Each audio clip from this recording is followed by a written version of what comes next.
بسم اللہ الرحمن الرحیم الحمد للہ رب العالمین والصلاة والسلام علی سیدنا و حبیبنا و شفیعنا و مولانا محمد وعلی آلہ و اصحابہ اجمعین اما بعد۔ دانشگاہ کشمیر کے منتظم اعلیٰ جناب پروفیسر ریاض پنجابی صاحب، یونیورسٹی آف کشمیر کے رجسٹرار جناب پروفیسر سید فیاض صاحب، NSSKU کے ذمہ دار جناب ڈاکٹر اقبال حکیم صاحب، اس حال میں محبت، شوق، طلب اور جذبے کے ساتھ تشریف لانے والے معزز حضرات، اور اس یونیورسٹی یا باہر کے تعلیمی اداروں میں تعلیم حاصل کرنے والے طلباء اور طالبات، میرے لیے ایک اعتبار سے یہ خوشی کا موقع بھی ہے اور ایک اعتبار سے ذمہ داری کا بھی کہ ایسے نازک، ایسے حساس اور ایسے دور رس اثرات کے حامل موضوع پر گفتگو کرنے کے لیے مجھے حاضری کا موقع دیا گیا۔ میں شکریہ ادا کرتا ہوں ان تمام منتظمین کا جنہوں نے حسن ظن کی بنیاد پر مجھے اس میں حاضر کا شرف عطا فرمایا۔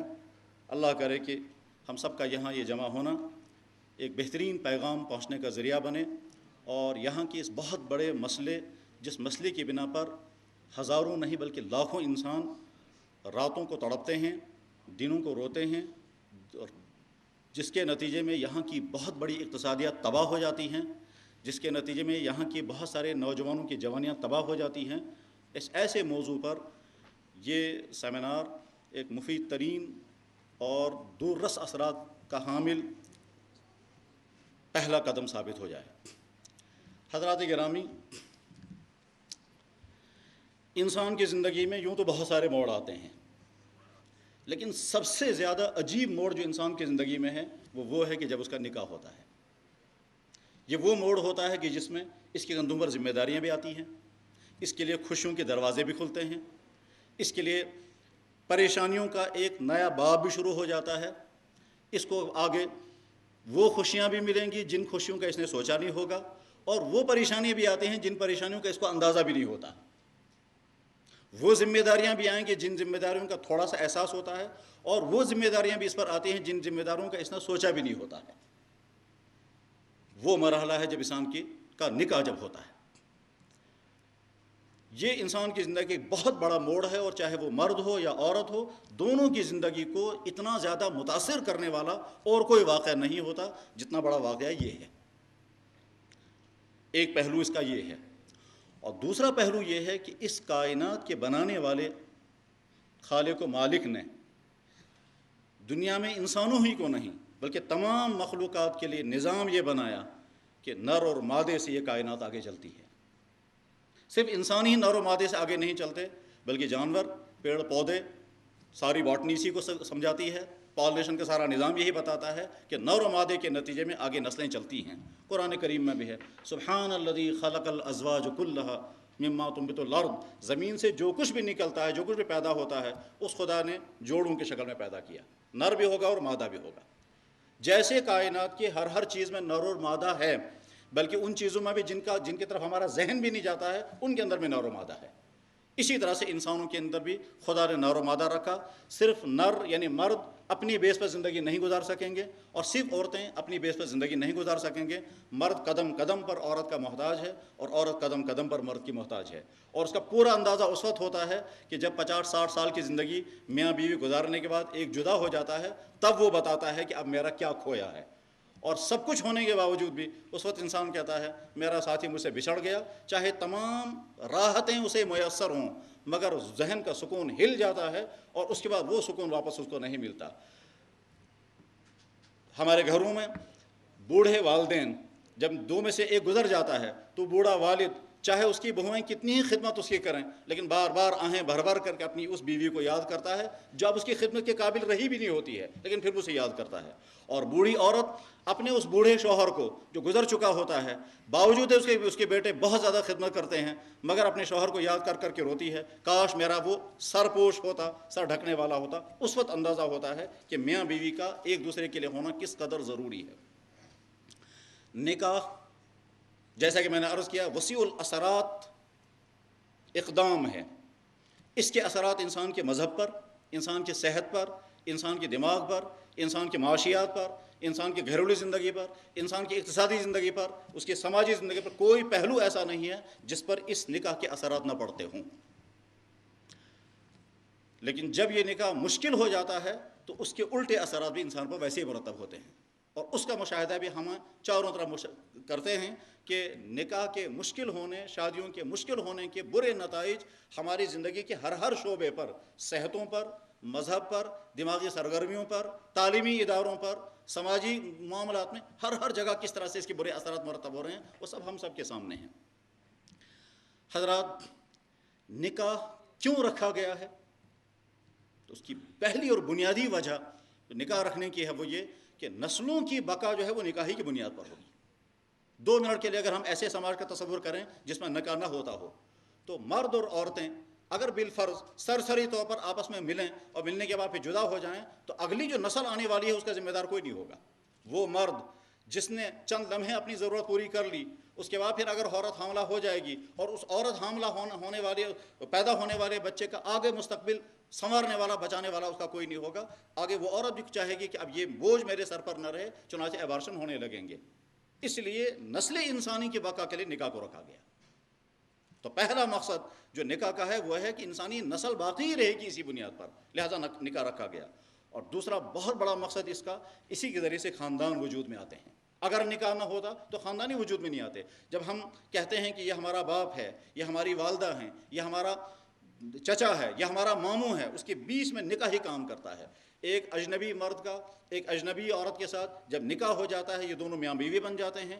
اب اس شوہر کا سارا خاندان اس عورت کے لیے ہمدرد بن جاتا ہے، اور اس عورت کا سارا خاندان اس داماد کے لیے ہمدرد بنتا ہے۔ بلکہ ایسی محبتیں پیدا ہو جاتی ہیں کہ بعض دفعہ والدین اپنے سگے بیٹے سے ویسی محبت نہیں کرتے جیسے داماد سے کرتے ہیں، اور بعض دفعہ والدین اپنی اصل بیٹی سے ویسی محبت نہیں کرتے ہیں جیسے گھر میں آنے والی بہو سے کرتے ہیں۔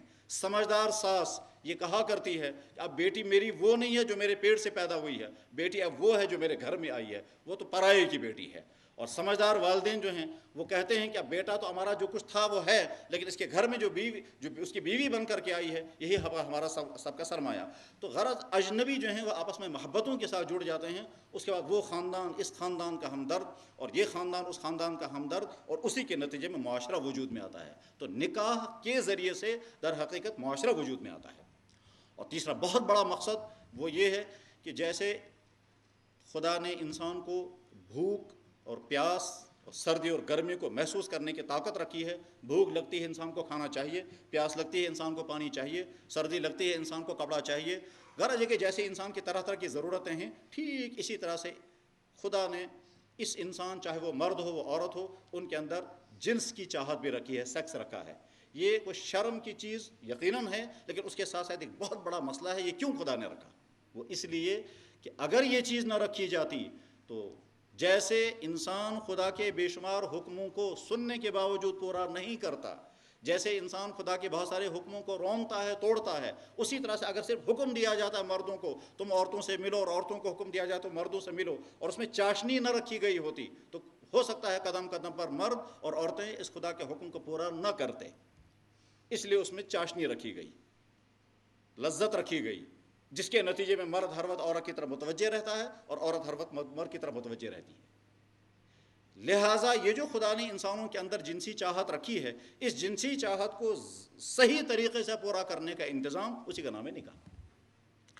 ہمارا دین، ہمارا مذہب تو یہ کہتا ہے کہ نکاح کرنا عبادت ہے، اور شاید دوسرے کسی مذہب نے نکاح کو عبادت کا درجہ نہیں دیا۔ اسلام ایسا مذہب جو یہ کہتا ہے کہ نکاح کرنا عبادت ہے۔ چنانچہ ہمارے ہی کتابوں میں بحث آیا کرتی ہے کہ اگر کوئی شخص یہ کہے گا کہ میں رات بھر نمازیں پڑھا کروں گا مگر نکاح نہیں کروں گا، اور دوسرا یہ کہے گا کہ نہیں صاحب میں نکاح کروں گا اور نکاح کے جو تقاضے ہیں وہ تقاضے پورا کروں گا، جس کے لازمی معنی یہ ہے کہ میں رات بھر نمازیں نہیں پڑھ سکوں گا، تو زیادہ افضل کون سا ہوگا؟ تو کتابوں میں جواب لکھا ہوا کہ زیادہ افضل وہ ہے کہ جو نکاح کرے گا اور نکاح کے تقاضے پورے کرے گا۔ چنانچہ جناب رسول اکرم صلی اللہ علیہ وسلم کی خدمت میں جو طرح طرح کے مسائل پیش ہوئے ہیں، ان میں سے ایک مسئلہ ایک مرتبہ یہ پیش آیا تھا کہ 3 آدمیوں نے ارادہ کیا تھا۔ ایک نے کہا تھا آج کے بعد میں کھانا نہیں کھاؤں گا، صرف روزہ رکھوں گا۔ دوسرے نے کہا آج میں نکاح کے تقاضے پورا نہیں کروں گا۔ تو جناب رسول اکرم صلی اللہ علیہ وسلم نے بلا کر کے منع کیا اور فرمایا میرا دین یہ نہیں ہے، میرا دین یہ ہے کہ میں کھاتا بھی ہوں، روزہ بھی رکھتا ہوں، نکاح بھی کرتا ہوں، نکاح کے تقاضے بھی پورا کرتا ہوں۔ غرض یہ کہ اعتدال والا دین ہے۔ تو ہمارا دین تو نکاح کو عبادت کا درجہ دیتا ہے. اسی بنا پر اگر کسی شخص کو جنسی چاہتیں نہ بھی ہوں، چاہے مرد ہو چاہے عورت ہو، اس کے باوجود نکاح کا حکم ہے کہ نکاح کرو. کہ جو مجھے تو حاجت نہیں ہے، کہ اس کے باوجود ہمارا حکم ہے نکاح کرو. غرض نکاح کی بے انتہا اہمیت ہے، یہ مذہبی اہمیت بھی ہے.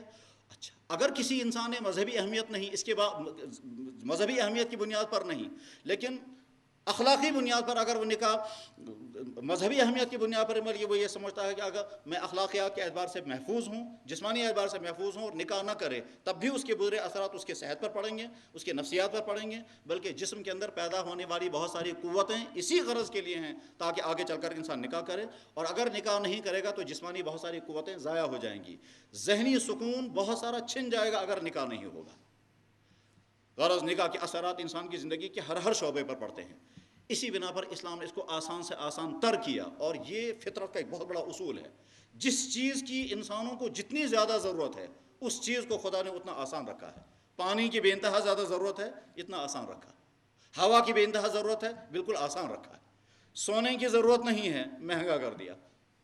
جن چیزوں کی جتنی زیادہ ضرورت ہے اس کو خدا نے اتنا ہی عام کر دیا ہے تاکہ لوگ جن پر ان کی حیات قائم ہوتی ہے اس کے لیے تڑپیں نہیں. آپ اندازہ کریں، اگر انسان کی زندگی کو بچانے کے لیے سونے اور پانی میں سے دو کا انتخاب کیا جائے تو کس کی زیادہ اہمیت ہے؟ کہ پانی کجا اور سونا کجا. جس شخص نے زندگی بھر سونا دیکھا بھی نہ ہو تب اس کی زندگی گزر جائے گی، لیکن پانی کے بغیر تو ایک لمحہ ایک دن بھی نہیں گزار سکتے ہیں. تو پانی چونکہ بے انتہا ضروری ہے اس لیے اس کو آسان سے آسان تر رکھا گیا. ہوا کی اس سے بھی زیادہ ضرورت ہے، اس کو اس سے بھی آسان رکھا گیا. حتیٰ کہ پانی لینے کے لیے تو چند قدم اٹھنا بھی پڑے گا، اس کو اسٹاک بھی کرنا پڑے گا، لیکن ہوا کے لیے کوئی اسٹاک نہیں کرنا پڑے گا. بلکہ اس سے آگے بڑھ کر کے یہ خدا ہی ہے، اور ایسے مرحلے پر آ کر کے خدا کو مانے بغیر کوئی چارہ کار نہیں رہتا ہے. یہ تو آج کی سائنس یہ بتاتی ہے کہ گیسوں میں کچھ آکسیجن ہے، کچھ کاربن ڈائی آکسائڈ ہے، لیکن جب انسان جانتا بھی نہیں تھا کہ ہوا کے اندر گیسوں کے اندر کاربن ڈائی آکسائڈ اور آکسیجن ہوا کرتا ہے، اس وقت خدا نے اس دونوں گیسوں کے اندر توازن رکھا ہے کہ انسانوں کو اور جانوروں کو آکسیجن چاہیے اور پلانٹس کو کاربن ڈائی آکسائڈ چاہیے. ان کی کاربن ڈائی آکسائڈ سے ان کو زندگی ملتی ہے، ان کے آکسیجن نکالنے سے ان کو زندگی ملتی ہے. توازن قرآن کریم کے بیان کے مطابق اللہ نے پہلے ہی دنیا میں رکھا تھا. یہی ماحولیات آج کا. تو غرض یہ کہ جن چیزوں کی انسان کو جتنی ضرورت ہے ان چیزوں کو اللہ تعالیٰ بالکل عام رکھتا ہے اور مشکل نہیں بننے دیتا. بس ٹھیک اسی طرح سے نکاح کو بھی، چونکہ اس کی انسان کو ذمہ انتہا ضرورت ہے، یہ جتنا مشکل ہوگا اتنے ہی انسانوں کے لیے مشکلات پیدا ہو جائیں گی، اور جتنا آسان ہوگا اتنا ہی زیادہ انسانوں کے لیے راحتیں مہیا ہوں گی. ہمارے معاشرے میں نکاح کتنا مشکل سے مشکل تر ہوتا جا رہا ہے، اور مزید المیہ یہ ہے کہ اس مشکل نکاح کی تائید نہ مذہب کرتا ہے، نہ عقل کرتی ہے، نہ اخلاقیات کرتا ہے، نہ سماج کرتا ہے، نہ اقتصادیات کرتی ہیں. کسی بھی اعتبار سے یہ اس مشکل کی پذیرائی نہیں کی جا سکتی، لیکن اس کے باوجود مشکل سے مشکل تر ہو رہا ہے. اور قدم قدم پر ایسی مشکلات ہیں کہ آدمی حیران ہوتا ہے. بعض لوگ صرف ان کارڈوں کو جو کارڈ تقسیم کیے جاتے ہیں ان پر 1-1 لاکھ روپے خرچ کر دیتے ہیں، حالانکہ کام اس کا صرف اتنا ہے فلاں شاہ کو مطلع کر دینا ہے کہ ہمارے یہاں فلاں دن شادی ہے، اتنا کام. بلکہ بعض یہ لوگ تو اب یہاں سے دلی جا کر کے کارڈ چھپانے پہنچتے ہیں کہ صاحب اس کے بغیر تو یہاں تو کارڈ معیاری ملتے ہی نہیں ہیں. اور فخر کے ساتھ بعضوں نے یہ بھی کہا کہ صاحب ہم نے تو 500 روپے کا ایک کارڈ تیار کیا ہے، اور کام صرف اس کا اتنا ہی ہے کہ صاحب فلاں دن ہمارے یہاں شادی ہے، اس کے علاوہ اس کارڈ کا کیا کام ہے.